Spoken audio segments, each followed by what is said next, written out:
Can God create an immovable stone?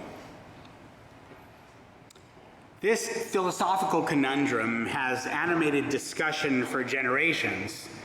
The paradox, sometimes called the omnipotence paradox, seems to challenge assumptions about God's almightiness. But really, it's a challenge of language. Rav Sadia Gaon, Egyptian and Babylonian exilarch of the 10th century, grappled with logical paradoxes in his treatise Ha'emunot V'Hadeot. For example, if someone says, one who can make 5 more than 10 without adding to it, or one who can fit the entire world into the hole of a ring without shrinking the former or enlarging the latter, or one who can make the past into the future. All these things, he writes, are absurdities. Perhaps several heretics will ask us about this. We will respond to them. God has the ability to do all things. That which you mentioned, that is not a thing. It is an absurdity. V'hahevel eino v'lo klum, and an absurdity is not anything. Can God create an immovable stone? Sadia's answer, get a life. In fact, our tradition seems less concerned in general with what God can or cannot do than what humans can or should do. It's our actions that define the scope of earthly existence. Take a look around and it's hard to reach any other conclusion. How does God feel about human free will, particularly when we make bad choices?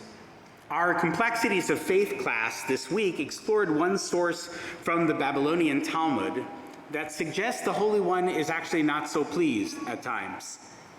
Reish Lakish says, the Kadosh Baruch Hu, God said, "Is it not enough for the wicked that they treat my dye for a sela coin as if it were ownerless, using it without my permission and against my will, as they impregnate women adulterously? But moreover, they also trouble me and cause me to sign the result of their actions against my will." In other words, when people violate the mitzvot, the sacred obligations or commandments, worshiping the heavenly bodies or having adulterous sex, it's as if we are stealing the mold with which God fashioned the universe. God creates a world that functions according to a certain set of rules and isn't going to eliminate the sun just because some people think it's a god, and isn't going to prevent egg and sperm from meeting just because some violate their marital commitments. Olam keminhago noheg. The world has certain immutable rules. We must be strong enough, responsible enough, and flexible enough to respect them. So can God create an immovable stone? Who cares? Can God make immovable humans? Apparently so. And having done this, God appears stuck with us. Our Parsha 2, our Torah portion that we heard just a little while ago, is unconcerned with the limits of God's power. God isn't moving or not moving stones in Parashat Vayetzei, but someone is actually, Jacob. In fact, Jacob seems utterly and mysteriously drawn to big rocks. At the beginning of the portion, Jacob has his dream about the sulam, the ladder or stairway to heaven, while sleeping me'avnei hamakom, on one of the stones from that place. After his encounter with the divine, he erects that very stone as a pillar, anoints it with oil, and names it Beit El, house of God. Later in the story, Jacob tells Rachel and Leah about that very stone. The setting is that Lavan and his sons are unhappy with the material loss they've suffered while Jacob has prospered. Jacob needs to shore up support with his wives and correct the record. "I see that your father's manner toward me is not as it has been in the past, but the God of my father's house has been with me. As you know, I have served your father with all my might, but your father has cheated me, changing my wages time and again. God, however, would not let him do me harm. And then Jacob explains a vision he had in which God came to him. In a dream, a messenger of God said to me, Yaakov. Hineni, I replied, here I am. Now, if you know your Torah, you know this isn't just any affirmative response. Hineni is code for spiritual encounter, for covenant. Abraham says Hineni before the Akedah, the binding of Isaac. Moses says Hineni at the burning bush. Jacob too says Hineni, I am fully present and spiritually ready.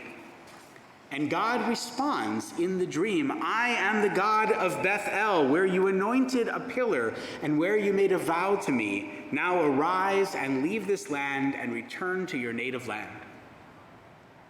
Jacob, leaving Canaan, chances upon a place at which he anoints a stone to God, a stone which now beckons him home from his diasporic sojourn. Later tradition understands that stone to be more than a rocky pillow. The Midrash in Perkei de Rabbi Eliezer says it becomes Even Shtiyah, the foundation stone. What happens after Jacob pours oil onto the stone? God placed thereon the divine right foot, as it were, and sank the stone to the bottom of the depths and made it the keystone of the earth, just like someone who sets a keystone in an arch. Therefore, it is called the foundation stone, for there is the navel of the earth, and therefrom was all the earth evolved, and upon it the sanctuary of God stands, as it is said, and this stone which I have set up for a pillar shall be called Beit El, Bethel, God's house. This is the rock over which the dome of the rock is built, upon which our tradition understands Abraham placed Isaac, over which the Holy of Holies stood, upon which the Ark of the Covenant once rested. The Mishnah, a 2nd century collection of Jewish law and lore, explains what happened after the Ark disappeared sometime in the late 7th or early 6th century BCE. After the ark was taken, there was a stone from the days of the early prophets, which was called the foundation stone. It was 3 finger breadths higher than the ground, and the high priest would place incense on it. Now, there are more stones that show up in Jacob's story. Just before the portion concludes, Jacob and his family have fled. Rachel even steals her father's trophim, household idols, maybe stone, maybe not. But Lavan catches up with Jacob, his 4 wives, 12 sons, and 1 daughter. The encounter is tense, to say the least, but a crisis is averted. In the aftermath, what happens? Thereupon, Jacob took a stone and set it up as a pillar. More stones are gathered into a mound, a gal. At the first stone, back in Canaan, Jacob set up a pact with God. Here, a brit, a covenant, is established between Yaakov and Lavan, a man and his father-in-law who are about to part ways. It's not a warm and fuzzy moment. The 2 men despise one another. They can't even agree on a common name. Jacob calls it Galed. Lavan gives it a different name, the first use of Aramaic in the Bible, Yagar Sehaduta. But they agreed to a non-aggression treaty. And Laban said to Yaakov, Laban said to Jacob, here is this mound, and here the pillar which I have set up between you and me. This mound shall be witness, and this pillar shall be witness that I am not to cross to you past this mound, and that you are not to cross to me past this mound, and this pillar with hostile intent. These stones mark a border, a demarcation line. But there is one more stone that I want to consider, because that stone, which appears much earlier in the Parsha, isn't about closing off, it's about opening up. In fact, this stone appears immediately following the very first stone, the one that started as a pillow and became a place of ultimate holiness. This even, this stone, is not dedicated to God. It's not anointed with oil. It's not a matzeva, a pillar of witness and covenantal commitment. it is presumably just a big, heavy stone. Vayisai Yaakov raglav, Jacob resumed his journey. But the text says, literally, he picked up his feet. Think about a time when you had an amazing experience, a holy conversation, a sacred encounter. Jacob is flying. And he comes to the land of the Easterners. The text says, there before his eyes was a well in the open or in a field. 3 flocks of sheep were lying beside it, for the flocks were watered from that well. The stone on the mouth of the well was large, says the text. And the Torah goes on to describe how the stone could not be moved until all the flocks were rounded up. Presumably, this very heavy stone requires more manpower, a team of shepherds. One of those shepherds is a young woman. Her name is Rachel. And when Jacob sees her, he rolls the enormous stone from the well by himself, kisses her, and breaks into tears. How does Jacob do it? What does it mean? Certainly, there are examples of people finding strength that they didn't know they had, especially when a particular moment calls for it. Rashi says it was easy for Jacob, as easy as pulling a stopper from the mouth of a bottle. And Chizkuni writes this whole paragraph, up to and including the line, he rolled aside the rock, has been recorded only to teach us about the physical strength of Yaakov. Jacob, it seems, is not the little pisher fleeing his bigger, older twin brother that we might have thought that he was. But not all commentators think that this is something Jacob could do on his own.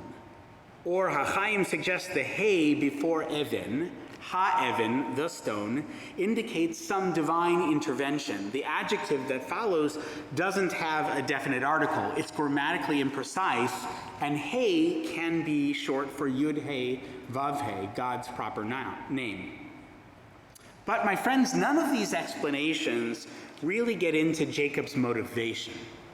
Why does Jacob roll the stone away? Rachel doesn't ask him to. The other shepherds say the time is not right. Rabbeinu Bachia thinks it has something to do with Lavan. Jacob knows. He's heard from his mother Rebekah what kind of a man her brother, that's Rachel and Leah's father, is. The reader of this passage could be forgiven, he writes, if he had thought that Yaakov was taken with Rachel's beauty and desired her physically, and this is what gave him the strength to move the rock single-handedly. He was trying to impress a girl. But the Torah refers time and again to the fact that Lavan was the brother of Yaakov's mother, writes Rabbeinu Bachia, in order to make us aware that physical passion had nothing to do with Yaakov's sudden burst of strength in moving the rock. The irony is that this rock, unlike the other stones in Jacob's story, is not a rock of invitation or commitment, it's a rock of prevention. The stone stands to prevent certain people or animals from getting the water without payment or until the time is right. Jacob moves the stone, but he himself becomes trapped. For the next 20 years, he'll be the well upon which stands that stone. He'll serve his uncle until he finally discovers the strength to free himself and his family. Can God create an unmovable stone? Doesn't matter. But Jacob can. His instinct is to free Rachel from Lavan's grip, but it takes a while for Jacob to realize that he himself is trapped under a mighty weight. How often do such things happen to us? What does it take to become free of those stones that weigh us down? Perhaps the lesson of Jacob is that stones can be obstacles, they can be barriers, or they can be stepping stones.